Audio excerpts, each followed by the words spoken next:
Live from the virtual lounge in cyberspace, it's Beats and Eats. A happy hour for the mind, featuring the best in conversation and pop culture. Food, music, movies, comedy, you name it. And you'll never know who'll be dropping by to pay us a visit. And now, here are your hosts, Ty Ray and Nick Gelso. That is our bartender, Scott Mitchell. Hi, everybody. Happy Monday. Ty Ray, Nick Gelso. It's another edition of Beats and Eats from the Virtual Lounge. With us tonight, we're going to have some fun. We're going to be joined tonight in about 10 minutes by actress, author Kira Reed. Now, if you've watched Cinemax or Playboy TV or a fan of the Daytime Emmys, you've seen Kira's work. She's a very busy woman. She's also going to be here to discuss her book, Score, How to Win the Girl of Your Dreams. There's some listeners out there, I think, who could handle Kira's advice. It's priceless tonight. And while we're talking dreams, comedian Ramzy Sweis joins us from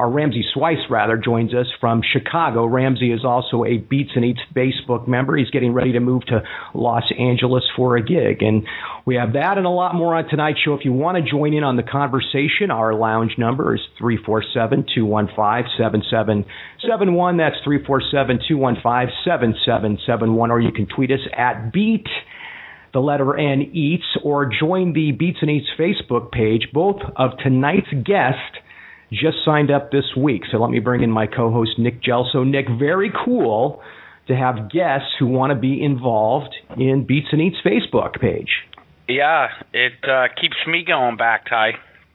Yeah. I don't have to keep watching, your diner pictures. And what was that picture yesterday you posted of the condiments on the counter? What were you, like, psyched that this diner had a Heinz ketchup on their counter? I'm a diner junkie, as you know, Nick. I like fine dining, I do, but I'm just as happy with bacon and eggs, some good toast, some waffles. I'm a blue-collar kid, man. And so for me to sit at a counter and watch guys work real hard, watching a cook behind a counter at a diner work his butt off, they deserve some credit. Those guys were sweating, good breakfast, can't complain. It was at Frank's Diner in Spokane, Washington yesterday. A little piece of Americana for you. And they have Heinz ketchup. They did have Heinz ketchup. It's very much a throwback. I think that had moved over. That actual dining car was actually in a train car, and I believe it had moved from Seattle like in the 1950s. I'll have to look that up. Very cool story. I love historic places like that, too, on road trips. You take a lot of road trips, man. I do. I have friends on the other side of the state that I enjoy going to visit. I went to college at Washington State University in Pullman, which is on the eastern side of the state. So it's a real quick trip. It's only like 4.5 hours. You can be there in no time. And it's really different. The east side of the state is nothing like the west side of Washington State, where we have all the water out there, and the east side, it's very, very rural. But I like to get in the car and just go from time to time and not stay put. I notice that as I'm kind of like chilling out on my deck, staring at my garden, playing games on my iPhone. Thank God I have it back. I'm always like admiring the fact that you always have big plans with Michelle. You're always on the go. You're always moving. You never sit still. And I admire that, man. I mean, I kind of did nothing but eat and sleep this whole weekend. Well, it's kind of like a reverse thing for us, Nick. I'm at a desk most of the day, as you know. I work in sales, but I work at a desk most of the day. I'm making cold calls. You're in your car a lot of the time. So why on earth would you want to be going on a road trip on the weekend? You want to get some R&R and barbecue, hang out with friends, pour yourself a cold one, and just relax, where I'm just the opposite. I'm kind of, by the end of 5 days, like right now, I'm bouncing off the walls. I mean, I've been sitting on my butt at work, and I just want to do a show and talk to people and just have a good time. I went into the bank the other day, Ty, and I was it was the end of the day, probably about 4 o'clock. The bank's ready to close, and I'm kind of, like you said, I'm driving around all day meeting with clients and kind of brainstorming about their businesses and giving them ideas. And by the end of the day, you're fried. But boy, does the day fly by. And I walked into the bank, and there's this cute teller, very nice girl, and she's checking me out. Well, checking, she's doing my deposit. We got to talk, and I said to her, is it boring, kind of sitting here all day just watching people come in and out? I can't imagine having a desk job. She said mornings fly by, but the afternoons are so slow. And that kind of struck me, made me think of you, man, because you are at the desk quite a bit. And my days fly by, but at the end of the day, my head is spinning. That's why Monday nights, this is so therapeutic.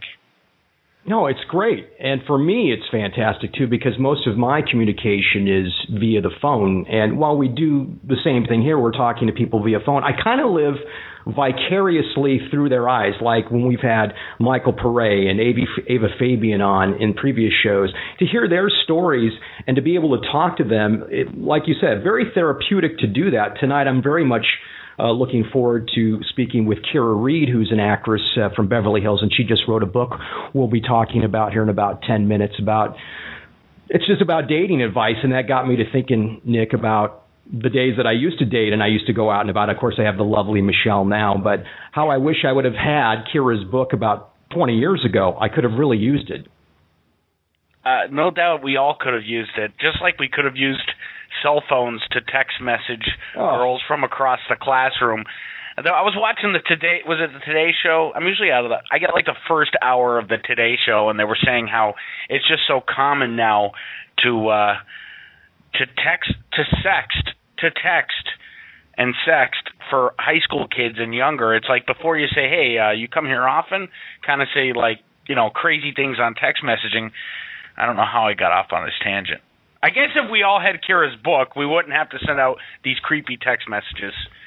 Well, her book is about winning the girl of your dreams, and she gives you like literally A to Z on how to accomplish this. And I'm kind of interested to get her perspective on what you're talking about, which is the use of cell phones, the use of smartphones, what etiquette is. Yeah, what etiquette is in that entire process.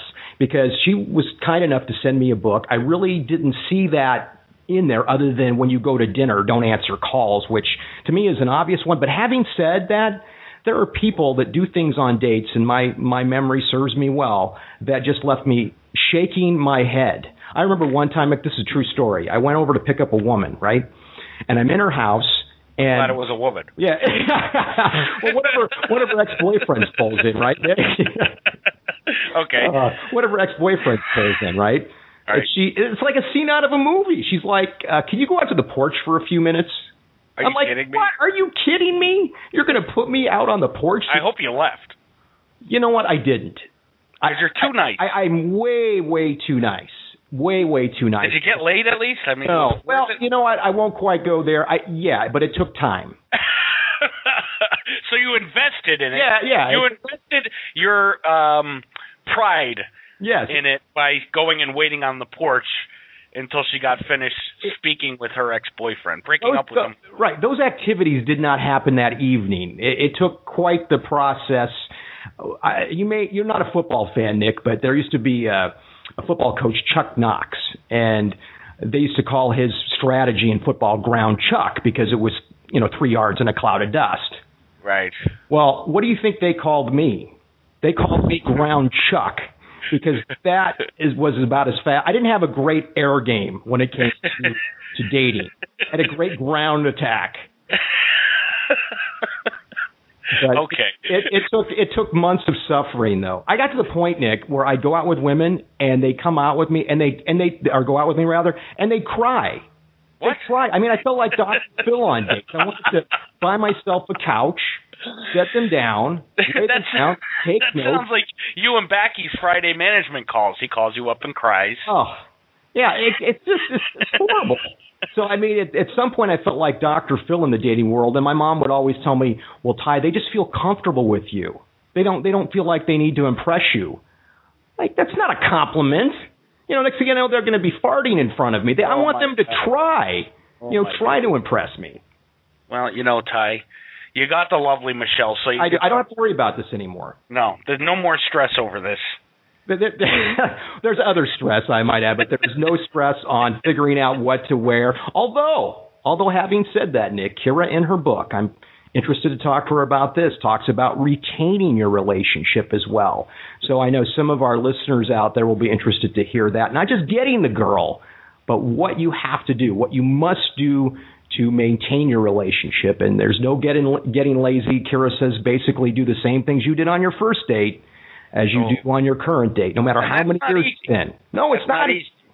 my uncle, he's probably, let's see, my father's 63. He's probably 73 years old. And he's divorced and in a relationship now, and he lives out in Maryland. But anyway, they have date night every Saturday, and they get to pick. Every other week they pick where they go and what they do, and they go to the symphony. Sometimes they go fishing. Sometimes they go to the movies, go to dinner. I think that's great.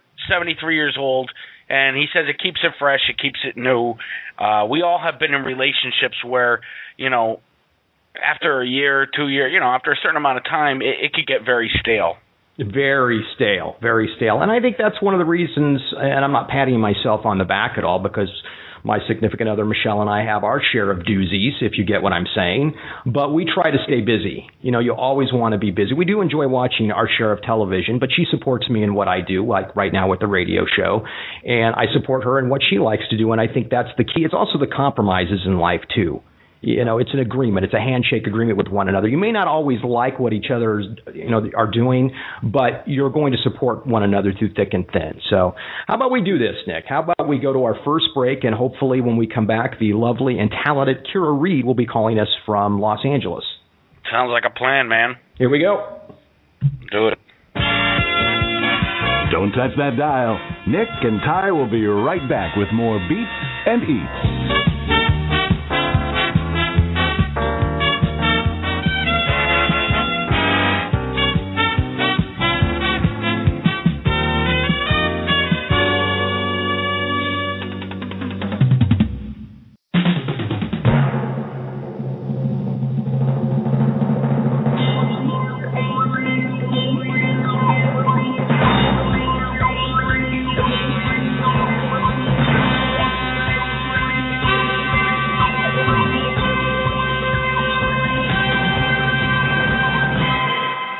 Welcome back to Beats and Eats. Ty Ray Nick Gelso, a Monday night for you, and we are very excited to welcome to the virtual lounge Mrs. Kira Reed Lorsch. Thank you for joining us tonight, Kira. Hey, guys. How are you? Oh, we're doing fantastic. We're happy to have you on. You're going to talk about your book, How to Win the Girl of Your Dreams. Before we get started, though, Kira, I wanted to tell you that I've been a fan of yours for years, and I really enjoy your reporting work. And what I like about your reporting work is you take it, yes. well, you take yourself seriously. You don't take yourself too seriously, but you're serious about what you do. And that, to me, is very impressive. Well, thank you so much. I had a great time. I had the wonderful pleasure of working for Playboy as a reporter for Sexcetera for 7 years. It was one of those stories where I showed up at the right place at the right time on the vice president of Playboy's boat with a girlfriend of mine who was wanting the job. And they said, "Who are you and what do you do?" I said, "Oh, I'm an actress. I've done some of your movies before, and my friend invited me here." And they said, "Well, can you walk and talk at the same time?" I said, "Yeah, I went to college." "Yeah, I'm an actress. I know how to do this stuff." They said, "Great, show up Tuesday. We'll give you a script, and we're going to have you interview somebody." By Thursday of that week, I was actually doing my first job on a pirate boat in Long Beach, with some body painting mermaid person. But I ended up doing it for 7 years. And, we took it seriously in that we wanted to be the 60 minutes of sex. But, it's Playboy TV and sexy, so you got to have fun, and it's, not brain surgery. Yeah, just kind of a balance there more than anything else. Yeah, you don't want to make it too silly. Well, let's talk about your book now, Score, How to Win the Girl of Your Dreams. Thank you for sending me a copy. It was so much fun to go through. Very candid, very frank. Some of it common sense to me, but through my experiences, as Nick and I were discussing the first segment of the show, common sense kind of goes out the window to dating. It really does sometimes. And I wanted to know, Kira, what spawned you to write the book? Did you have some horrible experiences in Hollywood with dating? Well, you know what? It just seems that some guys have no clue what to do. And I wanted to write, and not every guy in the universe needs this because they've got a little bit of game. But you know what? I think every guy could get a refresher course on just basic 101 manners, and from a woman's point of view, what she wants. So, and it's also written for the guy, I'm a Playboy personality.